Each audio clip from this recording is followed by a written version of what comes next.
ನನ್ನೆಲ್ಲ ಆತ್ಮೀಯ ವೀಕ್ಷಕರಿಗೆ ನಮಸ್ಕಾರ. ವೀಕ್ಷಕರೇ, ಮಾರ್ಚ್ ತಿಂಗಳು ಮೀನರಾಶಿಯವರ ಭವಿಷ್ಯ ಹೇಗಿದೆ ಈ ವಿಡಿಯೋದಲ್ಲಿ ಸಂಪೂರ್ಣ ಮಾಹಿತಿ. ಅದಕ್ಕಿಂತ ಮುಂಚೆ ನೀವಿನ್ನೂ ನಮ್ಮ ಚಾನಲನ್ನು ಸಬ್ಸ್ಕ್ರೈಬ್ ಮಾಡಿಲ್ಲ ಅಂದರೆ ದಯವಿಟ್ಟು ಈ ಕೂಡಲೇ ಸಬ್ಸ್ಕ್ರೈಬ್ ಮಾಡ್ಕೊಳ್ಳಿ. ಹಾಗೆ ನಿಮ್ಮ ಯಾವುದೇ ಸಮಸ್ಯೆಗಳಿಗೆ ಡಾಕ್ಟರ್ ಸುರೇಶ್ ಗುರೂಜಿಯವರನ್ನು ಸಂಪರ್ಕ ಮಾಡಬಹುದು.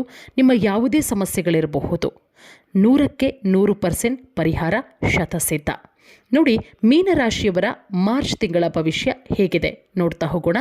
ಮಿಶ್ರ ಅಥವಾ ಸರಾಸರಿ ಫಲಿತಾಂಶವನ್ನು ಅನುಭವಿಸ್ತೀರಾ ಮೀನರಾಶಿಯವರು ಮಾರ್ಚ್ ತಿಂಗಳು. ಹಿಂದಿನ ತಿಂಗಳಂತೆ ನಿಮ್ಮ ವೃತ್ತಿಯ ಅಧಿಪತಿಯಾದಂತಹ ಗುರು ಮಾರ್ಚ್ ತಿಂಗಳಲ್ಲಿ ನಿಮ್ಮ 3ನೇ ಮನೆಯ ಮೂಲಕ ಸಂಚಾರ ಮಾಡ್ತಾನೆ. 3ನೇ ಮನೆಯಲ್ಲಿ ಗುರುವಿನ ಸಂಚಾರ ಆಗೋದ್ರಿಂದ ಒಳ್ಳೆಯ ಫಲಿತಾಂಶವನ್ನು ನಿರೀಕ್ಷೆ ಮಾಡ್ತೀರಾ. ಅಂದರೆ ಫೆಬ್ರವರಿ ತಿಂಗಳಲ್ಲಿ ಯಾವ ರೀತಿ ಒಳ್ಳೊಳ್ಳೆ ಫಲಿತಾಂಶಗಳನ್ನು ನಿರೀಕ್ಷೆ ಮಾಡ್ತೀರೋ ಅದೇ ರೀತಿ ಮಾರ್ಚ್ ತಿಂಗಳಲ್ಲೂ ಕೂಡ ಮೀನರಾಶಿಯವರು ಒಳ್ಳೊಳ್ಳೆ ಫಲಿತಾಂಶವನ್ನು ನಿರೀಕ್ಷೆ ಮಾಡ್ತೀರಾ. ಕಾರಣ, ಗುರು ನಿಮಗೆ ಸಂಪೂರ್ಣವಾದಂತಹ ಅನುಗ್ರಹ.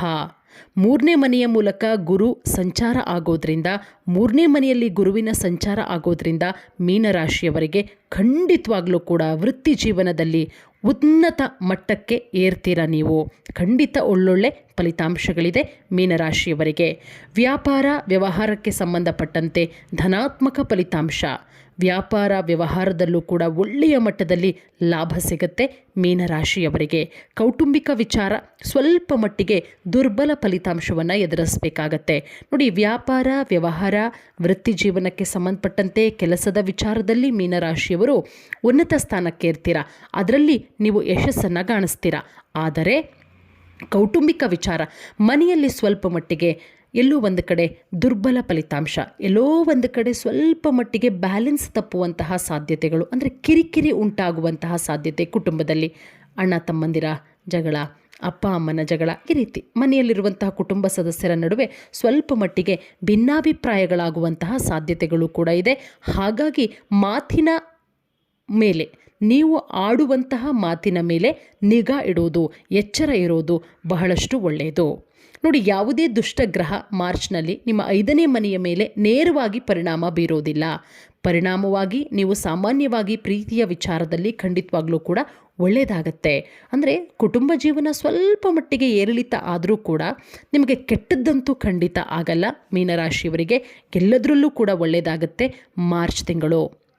ನೋಡಿ, ಮಂಗಳ 7ನೇ ಮನೆಯ ಮೇಲೆ ತನ್ನ 4ನೇ ಅಂಶವನ್ನು ಬೀರುತ್ತೆ. ಹಣಕಾಸಿನ ವಿಚಾರ ಬಂದಾಗ ಖಂಡಿತವಾಗ್ಲೂ ಕೂಡ ಒಳ್ಳೆಯದಾಗತ್ತೆ. ಆದರೆ ಎಚ್ಚರಿಕೆಯಿಂದ ಹಣವನ್ನು ಹೂಡಿಕೆ ಮಾಡೋದಿರಬಹುದು ಅಥವಾ ಅತಿಯಾಗಿ ಹಣವನ್ನು ಖರ್ಚು ಮಾಡೋದು, ಬಹಳ ಎಚ್ಚರಿಕೆಯನ್ನು ವಹಿಸಿ ಅಲ್ವಾ. ಹಣ ಬಂದಿದೆ ಅಂತ ಹೇಳಿ ಎಲ್ಲವನ್ನ ಕೂಡ ಖರ್ಚು ಮಾಡಿದ್ರೆ ನಾಳೆ ದಿನ ಸ್ವಲ್ಪ ಮಟ್ಟಿಗೆ ಗ್ರಹಗತಿಗಳು ಬದಲಾವಣೆಯಾಗಿ ಕಷ್ಟ ಬಂದಂತಹ ಸಂದರ್ಭದಲ್ಲಿ ಇನ್ನೊಬ್ಬರ ಹತ್ತಿರ ಹೋಗಿ ಕೈ ಚಾಚುವಂತಹ ಸಾಧ್ಯತೆಗಳು ಬರಬಾರ್ದಲ್ವ. ಹಾಗಾಗಿ ಮೀನರಾಶಿಯವರು ಬಂದಂಥ ಹಣವನ್ನು ಖರ್ಚು ಮಾಡಿ, ಆದರೆ ಒಂದಷ್ಟು ಉಳಿತಾಯಗಳು ಕೂಡ ಬಹಳಷ್ಟು ಮುಖ್ಯ. ಮೀನರಾಶಿಯವರು ಆ ಬಗ್ಗೆ ಗಮನವನ್ನು ಕೊಡಿ. ಅಂದರೆ ನಾನಾಗಲೇ ಹೇಳದ್ನಲ್ಲ, ಮಿಶ್ರ ಫಲಿತಾಂಶ ಚೆನ್ನಾಗಿದೆ, ಹಣದ ಉಳಿತಾಯ ಮಾಡೋದನ್ನು ಕಲ್ತ್ಕೊಳ್ಳಿ ಮೀನರಾಶಿಯವರು. ಮತ್ತೊಂದು ಕಡೆ ಹೃದಯಕ್ಕೆ ಸಂಬಂಧಪಟ್ಟಂಥ ಕಾಯಿಲೆ ಯಾರಾದರೂ ಇದ್ದರೆ ಖಂಡಿತವಾಗ್ಲೂ ಕೂಡ ಎಚ್ಚರಿಕೆಯಿಂದ ಇರಿ. ಮೀನರಾಶಿಯವರು ಏನಾದರೂ ಹಾರ್ಟ್ ಪ್ರಾಬ್ಲಮ್ನವರು ಇದ್ದರೆ ಮೀನರಾಶಿಯವರು ಖಂಡಿತ ಎಚ್ಚರವನ್ನು ವಹಿಸಿ. ಅನಾವಶ್ಯಕವಾಗಿ ಟೆನ್ಷನನ್ನು ತೆಗೆದುಕೊಳ್ಳೋಕೆ ಹೋಗಬೇಡಿ. ನಿಯಮಿತವಾಗಿ ವೈದ್ಯರ ಹತ್ರ ಹೋಗಿ ತಪಾಸಣೆಯನ್ನು ಮಾಡಿ, ವೈದ್ಯರನ್ನು ಭೇಟಿ ಮಾಡಿ ಖಂಡಿತವಾಗ್ಲೂ ಕೂಡ ಅದಕ್ಕೆ ಬೇಕಾದಂತಹ ಸಲಹೆ ಸೂಚನೆಗಳನ್ನು ಪಡ್ಕೊಂಡ್ರೆ ಬಹಳಷ್ಟು ಒಳ್ಳೆಯದು. ಅದನ್ನು ಬಿಟ್ಟರೆ ಆರೋಗ್ಯದ ಬಗ್ಗೆ ಅಂತಹ ಗಂಭೀರ ಸ್ವರೂಪದ ಸಮಸ್ಯೆಗಳಂತೂ ಕಾಡೋದಿಲ್ಲ ಮೀನರಾಶಿಯವರಿಗೆ. ನೋಡಿ, ನಾನು ಆಗಲೇ ಹೇಳಿದೆ, ಒಂದಷ್ಟು ಒಳ್ಳೆಯದಾಗತ್ತೆ. ವ್ಯಾಪಾರ ವ್ಯವಹಾರದಲ್ಲಿ ಖಂಡಿತವಾಗ್ಲೂ ಕೂಡ ಒಳ್ಳೆಯದಾಗತ್ತೆ. ಅನವಶ್ಯಕವಾಗಿ ತಲೆ ಕೆಡಿಸ್ಕೊಳ್ಳೋದಕ್ಕೆ ಹೋಗಬೇಡಿ. ಮನಸ್ಸನ್ನು ಸ್ಥಿಮಿತವಾಗಿಡಿ. ನನಗ ಹೃದಯ ಸಂಬಂಧಿ ಕಾಯಿಲೆ ಇರೋರನ್ನಲ್ಲ, ಸಾಕಷ್ಟು ಜನ ವಿಡಿಯೋವನ್ನು ಗಮನಿಸ್ತಾ ಇರ್ತೀರ.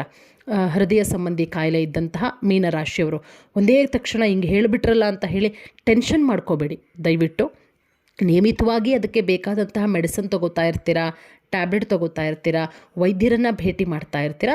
ಬಟ್ ಮರಿಬೇಡಿ ಅಂತ, ಇಲ್ಲ ಈ ವಾರ ತೋರಿಸ್ಕೊಂಡ್ರೆ ಬಿಡೋ ಹೊತ್ಲಾಗಿ ಮುಂದಿನ ವಾರ ತೋರಿಸ್ಕೊಳ್ಳೋಣ ಅಂತ ಹೇಳಿ ನೆಗ್ಲೆಕ್ಟ್ ಮಾಡೋದಕ್ಕೆ ಹೋಗಬೇಡಿ ಅನ್ನೋದು ನಮ್ಮ ಸಲಹೆ. ಖಂಡಿತ ಜ್ಯೋತಿಷ್ಯವನ್ನು ಕೂಡ ನಂಬಿ, ಅದರ ಜೊತೆಗೆ ವೈದ್ಯರನ್ನು ಕೂಡ ನಂಬಿ. ಯಾವುದೇ ವೈದ್ಯರು ಒಂದು ಆಪ್ರೇಷನ್ ಮಾಡೋಕ್ಕಿಂತ ಮುಂಚೆ ದೇವರನ್ನ ಪ್ರಾರ್ಥನೆ ಮಾಡ್ತಾರೆ. ನಾವು ಹಾಸ್ಪಿಟಲಲ್ಲೂ ಕೂಡ ದೇವಸ್ಥಾನವನ್ನು ನೋಡ್ತೀವಿ. ಅದೇ ರೀತಿ ಜ್ಯೋತಿಷ್ಯವೂ ಕೂಡ ಯಾವುದೂ ಕೂಡ ಅತಿಯಾಗಲಿಲ್ಲ ಅಂದರೆ ಬಹಳಷ್ಟು ಒಳ್ಳೆಯದು. ಇದಿಷ್ಟು ಫಲಾನುಫಲಗಳು ಮೀನರಾಶಿಯವರಿಗೆ ಮಾರ್ಚ್ ತಿಂಗಳಲ್ಲಿ. ಒಂದಷ್ಟು ಸಮಸ್ಯೆಗಳು, ಅದಕ್ಕೆ ಹೇಗೆ ಸರಳವಾಗಿ ಸೂಕ್ತವಾಗಿ ಪರಿಹಾರವನ್ನು ಮಾಡ್ಕೋಬೇಕು. ಖಂಡಿತ ಕೆಲವೊಂದಿಷ್ಟು ಜನಕ್ಕೆ ಮೀನರಾಶಿಯವರಿಗೆ ಒಂದಿಷ್ಟು ನೆಗೆಟಿವ್ ವೈಬ್ಸ್ಗಳಿರುತ್ತೆ. ಯಾವುದ್ಯಾವುದೋ ವೀಡಿಯೋಗಳನ್ನು ನೋಡ್ತಾ ಇರ್ತೀರಾ, ಒಂದು ರೀತಿ ಹೇಳಬಹುದು ನಾವು, ಅಶ್ಲೀಲತೆ ಕೂಡಿರುವಂತಹ ವೀಡಿಯೋಗಳನ್ನು ನೋಡುವಂತಹ ಚಾಳೆ ಇರುತ್ತೆ. ಅದನ್ನು ಖಂಡಿತವಾಗ್ಲೂ ಕೂಡ ಬಿಡಬೇಕು ಮೀನರಾಶಿಯವರು. ಅದನ್ನು ಬಿಟ್ಟಾಗ ಖಂಡಿತವಾಗ್ಲೂ ಕೂಡ ಒಳ್ಳೆಯದಾಗತ್ತೆ. ನಿಮ್ಮ ಲೈಫು ಬಹಳಷ್ಟು ಬದಲಾಗುತ್ತೆ. ಯಾವತ್ತೂ ನಮ್ಮನ್ನು ನಾವು ಸುಂದರವಾಗಿಸ್ಕೊಳ್ಳೋದಕ್ಕೆ ಪ್ರಯತ್ನ ಪಡಬೇಕು.